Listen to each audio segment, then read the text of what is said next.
La restricción de crecimiento intrauterino o RCIU es definida como el peso estimado por debajo del percentil número 10 que es a causa de algo patológico. Y esta parte es muy importante, ya que hay muchos casos en los que sí está por debajo del percentil número 10, pero no tiene ninguna afección patológica, que es lo que lo lleva a tener ese menor peso, sino por el contrario es una parte constitucional, una parte genética.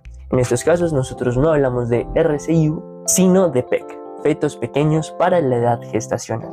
En el caso de los PEC, nosotros simplemente vamos a realizar ecografías cada 2 semanas y en la mayoría de los casos no va a ser necesario anticipar ese parto. Por el otro lado, en los RCIU sí es muy diferente. Así que para entenderlo, empecemos viendo su clasificación. Tenemos de primeras la restricción de crecimiento intrauterino, temprano, simétrico o tipo 1. Este lo vamos a diagnosticar antes de las 32 semanas. En este caso, esa restricción de crecimiento va a ser generalizada, va a ser sistémica. Todo el cuerpo del niño está bastante más pequeño de lo que debería. Las causas suelen ser genéticas por alguna trisomía que él tenga o por alguna infección, sobre todo en la parte de los torsos, que entre más temprana haya sido esa infección, entre menos semanas gestacionales haya tenido la mamá y haya tenido esa infección, pues más probabilidad de provocar esta. El pronóstico va a depender de la causa, pero en líneas generales es mucho más problemático, ya que está generando una restricción desde etapas mucho más tempranas, así que suele tener una mortalidad mucho más grande. Y por el otro lado tenemos la asimétrica, la tardía o la tipo 2.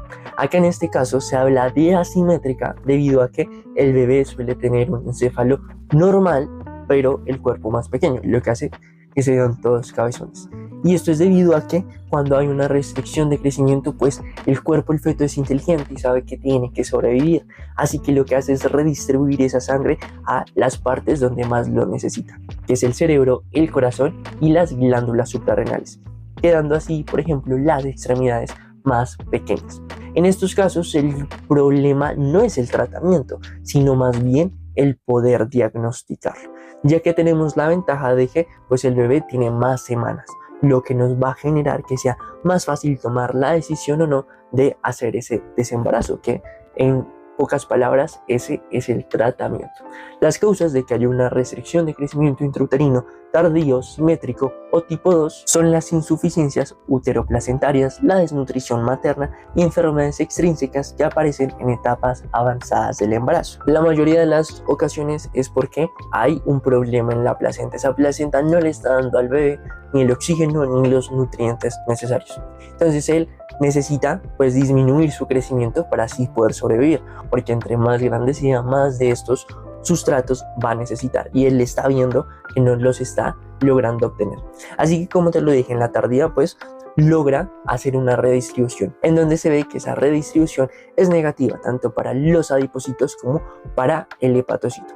Es por ello que la circunferencia abdominal va a ser menor. Esta adaptación que el feto hace pues tiene un costo, sí tiene más probabilidades de sobrevivir, pero pues también obviamente hay problemas como mayor probabilidad de hipoxia, acidosis, parto prematuro, sufrimiento fetal e incluso esa muerte uterina si no lo logramos detectar a tiempo.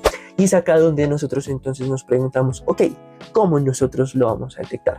Pues hay pautas, como por ejemplo revisar la altura uterina, el decirle a la mamá que si comienza a ver que hay menos movimientos, pues acuda a urgencias para revisar si tal vez el problema es una RCIU. Pero nosotros lo que sí o sí hacemos para lograr identificar esto es una ecografía. Acá se calcula el peso fetal estimado con parámetros biométricos como el diámetro biparietal, la circunferencia cefálica, la circunferencia abdominal y la longitud femoral.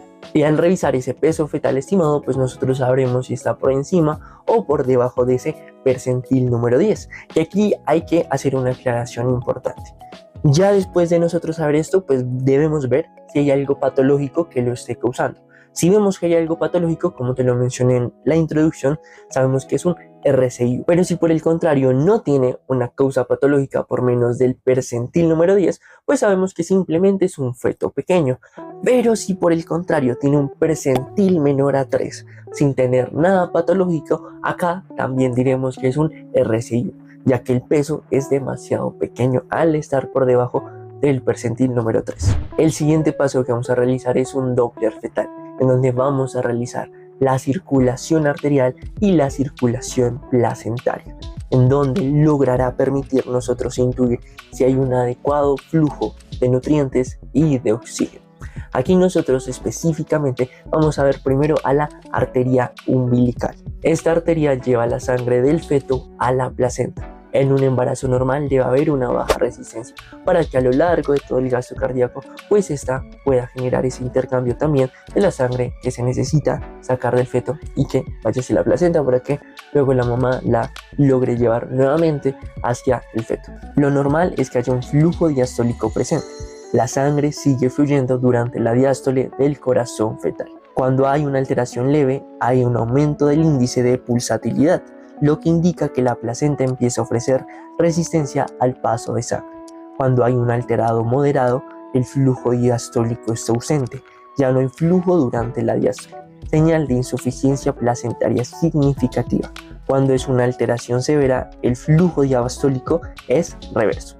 Eso quiere decir que la sangre empieza a regresarse en dirección contraria durante la diástole, lo que indica un riesgo de muerte fetal inminente. De segundas, revisamos la arteria cerebral media.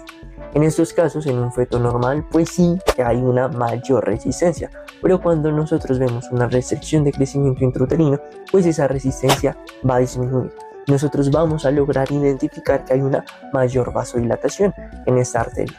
Esto debido a que pues hay hipoxia y el cerebro dice, pues pucha, yo no me puedo morir porque si me muero el feto también se va a morir. Entonces genera esa redistribución, proceso que se suele nombrar como brain spike. Y es acá donde nosotros hacemos una relación entre la arteria cerebral media y la arteria umbilical. Porque nosotros podemos tomar la arteria umbilical y decirle, hey, dime cómo está el estado del bebé.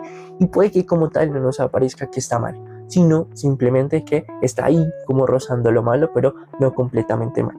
Pero después vamos y le preguntamos, hey, arteria cerebral media, ¿cómo está este bebé? Y también nos da otro dato que aislado tal vez no nos diría como tal que el bebé está mal, pero el tenerlos en relación es cuando nos hace ver si realmente hay una restricción de crecimiento o no. Si este índice está bajo, menor a 1, es un indicador sensible de redistribución del flujo sanguíneo. También solemos revisar el ductus venoso, que acá es este vaso lleva sangre oxigenada desde la vena umbilical al corazón fetal, evalúa la función del corazón derecho fetal y es clave en los casos graves. Es normal cuando la onda A es positiva, nos dice que hay un buen llenado auricular. Y está alterado cuando esa onda A está ausente o reversa, indica compromiso hemodinámico severo con riesgo de acidosis y muerte intrauterina. Así que ya teniendo todos estos parámetros presentes es cuando nosotros vamos a realizar adecuadamente esa clasificación. En el tipo 1 vamos a hacer controles cada semana y en estos casos, si no hay nada diferente, vamos a generar que ese bebé llegue a término. Eso quiere decir hasta las 37 semanas. Cuando nosotros hablamos ya de la tipo 2 o moderada, vamos a encontrar que hay un porcentil menor a 3 o una alteración en el Doppler, en la arteria uterina o en el índice cerebroplacentario. Vamos a encontrar signos de redistribución cerebral. En el Doppler vamos a ver que hay una arteria uterina con un IP elevado, flujo diastólico ausente. Se requiere vigilancia estricta, controles frecuentes y eventualmente hospitalización, y el parto se va a realizar a partir de las 32 a 34 semanas según la evolución. En el RSIU severo o de tipo 3 vamos a ver que hay un Doppler muy alterado, el flujo diastólico de reverso y la onda A reversa en el ductus venoso va a estar presente. Vamos a encontrar signos de descompensación fetal avanzada, riesgo altísimo de muerte fetal inminente. Y en este caso, pues vamos a buscar desembarazar inmediatamente, aunque esté, por ejemplo, en la semana número 30, teniendo muy presente cómo está el estado del feto. Si, por ejemplo, ya se hizo maduración pulmonar. Porque el inconveniente de esta restricción de crecimiento intrauterino es que el médico siempre está entre si es mejor desembarazar o es más problemático, por el contrario, que mantener ahí el embarazo unas cuantas semanas más. Espero que te haya servido este video. No olvides suscribirte, dejar tu comentario y ver los siguientes videos que te pueden ser de gran ayuda.